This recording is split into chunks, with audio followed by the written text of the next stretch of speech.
नमस्कार दोस्तों, मेरा नाम है प्रदीप चौहान। बात समझनी है तो पूरी सुननी होगी। दोस्तों, वो कहावत सुनी है ना आपने कि कौवा चला हंस की चाल, अपनी चाल भी भूल गया। किसी और की नकल करने के चक्कर में कई बार अपनी आइडेंटिटी खो देते हैं आप। ये बात मैं आज अरविंद केजरीवाल के बारे में बोल रहा हूँ।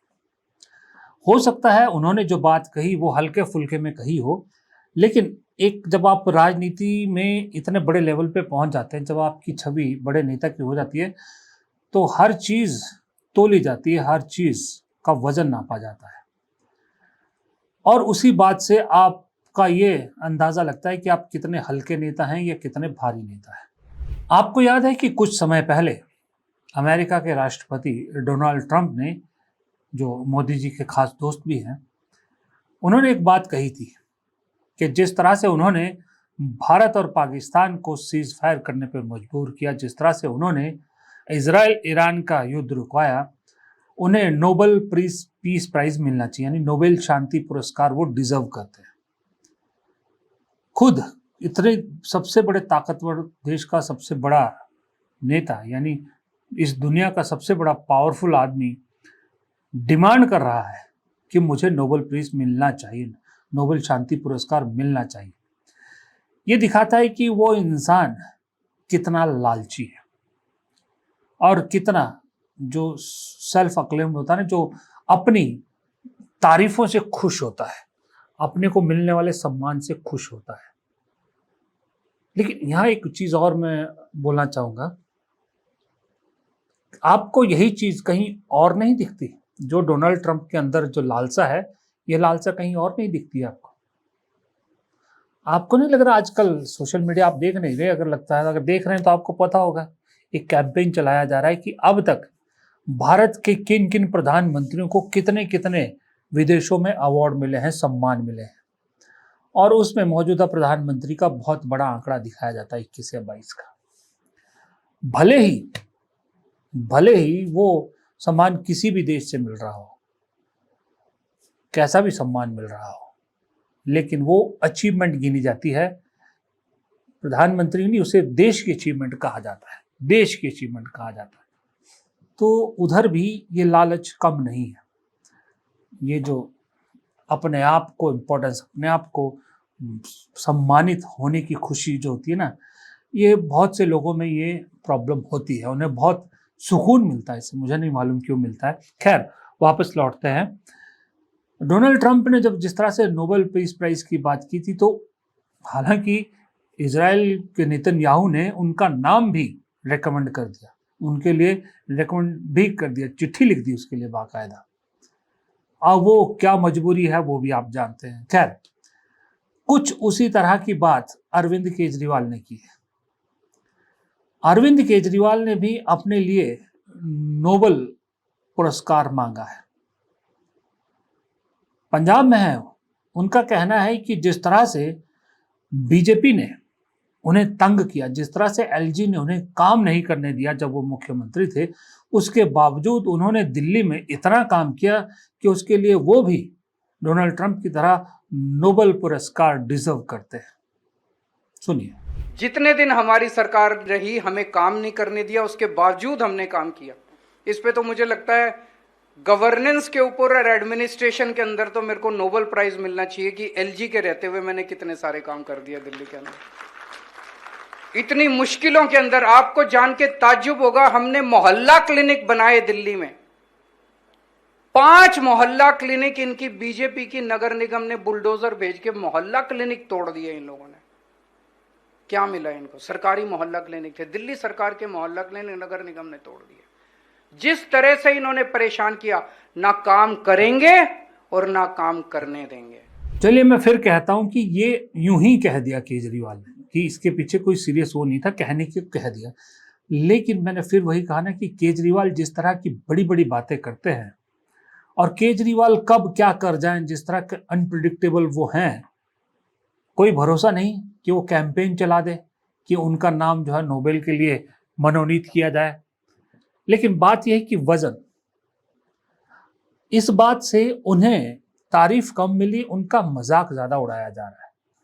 मजाक इसलिए उड़ाया जा रहा है कि स्मृति ईरानी, जिसकी मैंने कल बात की थी परसों वीडियो में, कि जो एक्टिंग में लौटने को मजबूर हुई, जिन्होंने अमेठी को एक तरह से त्याग दिया है, कुछ उसी तरह की फीलिंग दिल्ली वालों को भी आ रही है। क्योंकि जिस दिन से अरविंद केजरीवाल हारे हैं, उस दिन से उन्होंने दिल्ली को एक तरह से तलाक सा दे दिया है और पंजाब में जाके बस गए हैं। अब सवाल ये उठता है कि पंजाब में वो क्यों बस गए हैं, दिल्ली से क्यों नाता तोड़ दिया है, क्या दिल्ली से उम्मीदें सारी छोड़ दी अब? और दूसरा, पंजाब में जिस तरह से अरविंद केजरीवाल ताबड़तोड़ उद्घाटन, ये वो योजनाएं लागू करना, फैसले लेना कर रहे हैं, वो किस हैसियत से कर रहे हैं? वो पंजाब के मुख्यमंत्री तो नहीं है, ना वो सांसद है, अभी किसी पद पे नहीं है। किस हक से वो पंजाब की एक तरह से डायरेक्टली इस वक्त सरकार चला रहे हैं, इनडायरेक्टली? भगवंत मान इस वक्त एक तरह के रबड़ स्टैम्प मुख्यमंत्री है, सरकार केजरीवाल चला रहे हैं। किस हक से चला रहे हैं? और जो उनकी सुरक्षा, उनके खाने पीने पे, उनके रहने पर जो खर्च हो रहा है, वो पैसा किसका खर्च हो रहा है? अगर वो आम आदमी पार्टी का खर्च हो रहा है, तो मेरे ख्याल आम आदमी पार्टी के कार्यकर्ताओं को या लोगों को ये जानने का हक है कि वो पैसा कहाँ से आया है और कितना खर्च हो रहा है। और अगर पंजाब सरकार का पैसा खर्च हो रहा है उनकी सुरक्षा पर, उनके रहने पर, उनके आने जाने पर, सब चीज़ों पर, उनके जो फंक्शन है उन पर, तो फिर ये पंजाब के लोगों का हक बनता है कि किस अधिकार से पंजाब की सरकार एक दिल्ली के पूर्व मुख्यमंत्री पर उनका पैसा खर्च कर रही है, उनके टैक्स का पैसा खर्च कर रही है। ये सवाल बहुत लाजमी है ये, और ये सवाल पूछना जरूरी है। और दूसरी बात, केजरीवाल ने जिस तरह से दिल्ली को छोड़कर अब पंजाब को ही अपना लिया है, वो एक बात तो बताता है कि केजरीवाल को कितनी डेस्परेशन है सत्ता में रहने की, या फिर उन्हें कितना बड़ा खतरा सता रहा है कि अगर पंजाब गया तो आम आदमी पार्टी गई।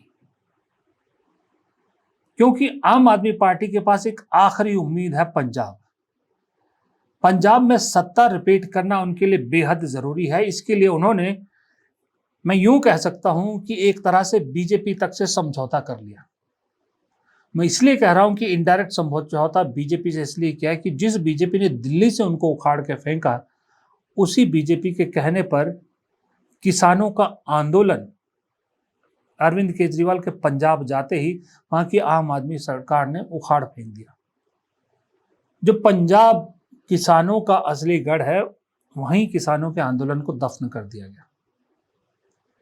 लोग कह रहे हैं कि फिर भी तो देखिए लुधियाना वेस्ट का चुनाव जीत लिया। अरे, एक लुधियाना वेस्ट का चुनाव जीतने के लिए तो ये सारा खेल हुआ है।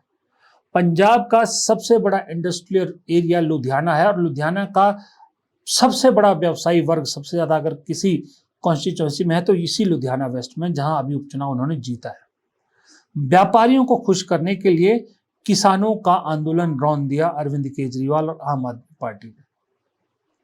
ये टेस्टिमोनी नहीं था, ये तो फिक्स्ड मैच था, जिसमें बाकायदा बीजेपी को भी 20,000 वोट मिल गए, जो कांग्रेस से मात्र 4,000 कम थे। और इस फिक्स मैच में कई कांग्रेसी भी शामिल थे, इसमें भी कोई दो राय नहीं है। और वो कांग्रेसी आम आदमी पार्टी के कहने पर नहीं, बीजेपी के कहने पर शामिल थे, मैं आपको ये भी बता दूं। लेकिन जब पूरे विधानसभा चुनाव की बात आएगी, तो पंजाब की 117 विधानसभा सीटों में तकरीबन 90 से 92 सीटें ग्रामीण इलाके की आती है, 90 सीटों के आसपास ग्रामीण। वहां अरविंद केजरीवाल क्या करेंगे? क्योंकि उन ग्रामीण इलाकों पर तो किसानों का वो है, दबदबा है, किसान वहां सवाल पूछेंगे। आप शहरी 27 सीटों का क्या कर लोगे? क्या उसी के सहारे केजरीवाल चुनाव लड़ना चाहते हैं? उन्हीं शहरी सीटों पर बीजेपी का भी दावा है। मैं आपको गारंटी कहता हूं कि यही उपचुनाव जो अभी लुधियाना वेस्ट का हुआ है, ये किसी ग्रामीण इलाके का होता, किसी ग्रामीण विधानसभा का होता, तो वहां आम आदमी पार्टी कभी नहीं जीतती। भले ही कोई और जीत जाती, दो पार्टियां वहां कभी नहीं जीत सकती थी, एक आम आदमी पार्टी और एक बीजेपी। ये दोनों ग्रामीण उसमें नहीं जीत सकती थी, क्योंकि यह शहरी विधानसभा का उपचुनाव था, इसलिए इन दोनों ने अच्छा परफॉर्म किया। अब सवाल सारा कांग्रेस पर है। कि क्या कांग्रेस ने इस गलती से कुछ सीखा है कि नहीं सीखा है। एक बात तो साफ हो गई है कि शहरी इलाकों में कांग्रेस को आम आदमी पार्टी और बीजेपी दोनों से कड़ा मुकाबला मिलेगा। तो कांग्रेस क्यों फोकस ना करे रूरल, जो ग्रामीण क्षेत्र की सीटें हैं उन पर ज्यादा, क्योंकि ग्रामीण क्षेत्र में कांग्रेस पहले कहती थी कि हमें अर्बन वोट मिलता है, रूरल वोट जो ग्रामीण वाला है वो अकाली दल के पास जाता है, अकाली दल का गढ़ है, खास करके मालवा क्षेत्र जो पंजाब के बाहर के। मैं उनको बता दूं, पंजाब को 3 हिस्सों में मेनली बांटा जाता है, दोआबा, माझा और मालवा। माझा वो क्षेत्र है, अमृतसर गुरदासपुर वाला जो इलाका है, जो छोटे लेवल के किसान हैं, जहां छोटी जमीनें जिनके पास है, कम जमीनें जिनके पास है वो। दोआबा क्षेत्र है जलंधर, होशियारपुर, ये वाला सारा, जहां पर एनआरआईज है। कहा जाता है कि हर तीसरे घर का एक एनआरआई है, वहां पर हर तीसरे घर में एक एनआरआई है, जिनके पास जमीनें तो कम है लेकिन डॉलर्स ज्यादा है। और तीसरा सबसे बड़ा क्षेत्र है मालवा, जिसमें मेरे ख्याल से 75 विधानसभा सीटें आती है, अगर मैं अंदाजा सही लगा पा रहा हूं तो, मुझे एग्जैक्टली याद नहीं। वो है वो इलाका जहां असल में किसानों का गढ़ है, जो जहां बड़ी जमीनें हैं, बड़े किसान हैं, जहां असल सारी जो देश का जो अन्न का कटोरा भरा जाता है वो इसी दोआबे से सबसे बड़ा कंट्रीब्यूशन आता है। और यहीं पर असल राजनीति पंजाब की चलती है, यहीं अकाली दल का गढ़ हुआ करता था एक जमाने में। कांग्रेस को यहाँ जब जब थोड़ी कामयाबी मिलती थी कांग्रेस सत्ता में आती थी, जब वो कामयाबी नहीं मिलती थी तो कांग्रेस सत्ता से बाहर और अकाली दल सत्ता में होता था। लेकिन आज की डेट में अकाली दल का वही हाल है जो उत्तर प्रदेश में बहुजन समाजवादी पार्टी का है। अब बहुजन समाज पार्टी का जो हाल है वो पंजाब में भी वैसा ही है, उत्तर प्रदेश में भी है, अकाली दल का भी वही हाल हो गया है। इस वक्त कांग्रेस के पास सुनहरा मौका है कि अपना तो जो अकाली दल ने मैदान खाली किया है उसको कब्जाए, अपना मालवा बेल्ट तो कम से कम सॉलिड कर ले, या रूरल जो ग्रामीण विधानसभा हैं उन पर अपना सॉलिड होल्ड बना दे, एक मौका कैश कर ले।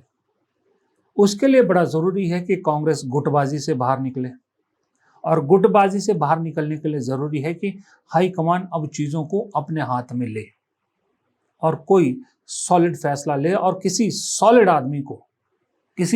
आदमी को वहां पर भेजा जाए या डिप्यूट किया जाए। भूपेश बघेल हैं, संगठन का अच्छा जानकारी है, संगठन पे अच्छा काम करते हैं, लेकिन वहां सबको साथ ले जाने के अलावा एक आदमी ऐसा चाहिए जो सबको डंडा भी दे सके। आलोक शर्मा गए थे, बड़ी चालाकी से उन्हें वापस भिजवा दिया गया, लेकिन अब मुझे लगता है फिर किसी एक सॉलिड आदमी को वहां भेजना पड़ेगा पंजाब में कांग्रेस को, तभी जो अभी मौका है इस मौके पे चौका लग पाएगा, वरना कांग्रेस खुद ही हिट विकेट फिर से ना हो जाए जैसे 2022 के विधानसभा चुनाव में हुई थी। फिलहाल इस वीडियो में इतना ही। वीडियो पसंद आया तो लाइक कीजिएगा, वीडियो को शेयर कीजिएगा, चैनल को सब्सक्राइब नहीं किया तो प्लीज़ चैनल को सब्सक्राइब कीजिएगा और कमेंट बॉक्स में अपनी राय ज़रूर दीजिएगा। नमस्कार।